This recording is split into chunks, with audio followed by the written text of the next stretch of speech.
अस्सलामुअलैकुम जी। Concept of modern physics fifth edition है, आर्थर बाजर का चैप्टर 7 चल रहा है, many electron atoms, problem 26। Problem में 26 का पार्ट ए है। What are the possible value of L for the system of two electron whose orbital angular momentum are L1 and L3। फिर what are the possible value of S, what are the possible value of जे।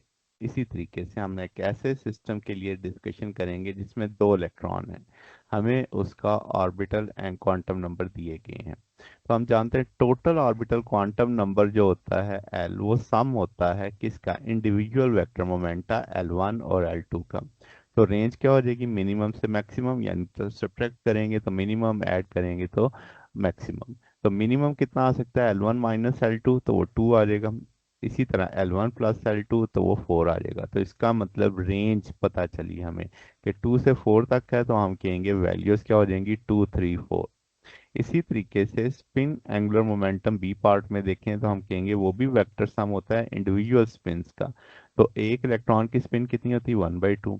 तो possible range आपके पास क्या होगी, S1 minus S2 और S2 minus S1। अब चूंकि two electron system है तो दोनों की स्पिन एक जैसी तो नहीं हो सकती, पॉली एक्सक्लूजन प्रिंसिपल के अकॉर्डिंग एक की पॉजिटिव होगी तो एक की क्या होगी, नेगेटिव होगी। तो हम कहेंगे 1/2 माइनस 1/2 जीरो आ जाएगी, और 1/2 प्लस 1/2 1 आ जाएगी, यानी एक सिंगलेट बनेगी, एक ट्रिपलेट बनेगा।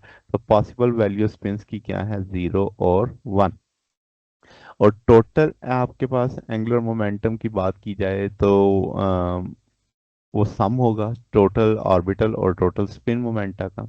दोनों की वैल्यूज हमने देख ली हैं, हमें पता है कि इसकी 3 वैल्यूज हैं और इसकी कितनी वैल्यूज हैं, 2। तो 2 के लिए भी इसकी 2 वैल्यूज होंगी, 3 के लिए भी 2 वैल्यूज होंगी, 4 के लिए भी 2 वैल्यूज होंगी। तो वही काम करते हैं, पहले L2 के लिए देखते हैं 2 वैल्यू, जब S0 और S1 हो जाएगा तो उसमें L2 रख के सॉल्व करेंगे। अब चूंकि 0 है तो चाहे ऐड करो चाहे सब्ट्रैक्ट करो, फर्क तो वही नहीं पड़ना, तो हम इसकी वैल्यू 2 लिख लेंगे। जब एस की वैल्यू 1 होगी तो एक दफ़ा उसकी रेंज मिनिमम पे 1 आ जाएगी, मैक्सिमम पे 3 आ जाएगी। तो इन सब का अगर अलाउड सारी वैल्यूज देखी जाएं तो वो 1, 2, 3 बन जाएंगी। इसी तरीके से अब L3 के लिए भी दो ही वैल्यू पॉसिबल होंगी, S0 S1। उसी तरीके से इसमें 3 आ जाएगा, इसमें 2 से 4 आ जाएगा। तो तमाम अलाउड वैल्यूज देखी जाएं तो वो 2, 3, 4 बन जाएंगी। और L4 के लिए भी S की दो वैल्यूज होंगी, S0 होगा, S1 होगा। जीरो प्लस करो या माइनस करो, जवाब तो 4 ही आना है। इधर 1 है जब, तो एक दफ़ा हम सब मिनिमम और मैक्सिमम की रेंज देख लेंगे तो 3 से 5 आ जाएगा आपके पास। तो इन सब से अलाउड देखेंगे तो 3, 4, 5 आ जाएगा। तो अगर हम तमाम वैल्यूज़ को देखें, पॉसिबल वैल्यूज़ का विदाउट जो रिपीट हो रही हैं, तो वो 1, 2, 3, 4, 5 आ जाएंगी। तो ये हमारे पास सोल्यूशन है। अगर आपको इसमें कोई बात पूछनी हो, डाउट हो, नीचे कमेंट्स में पूछ सकते हैं। वीडियो अच्छी लगी हो वीडियो को लाइक कीजिएगा, दोस्तों के साथ शेयर कीजिएगा, चैनल को सब्सक्राइब कर दीजिएगा। अब तक के लिए इतना ही, बकिया इंशाल्लाह नेक्स्ट देखेंगे। ओके, अल्लाह हाफिज।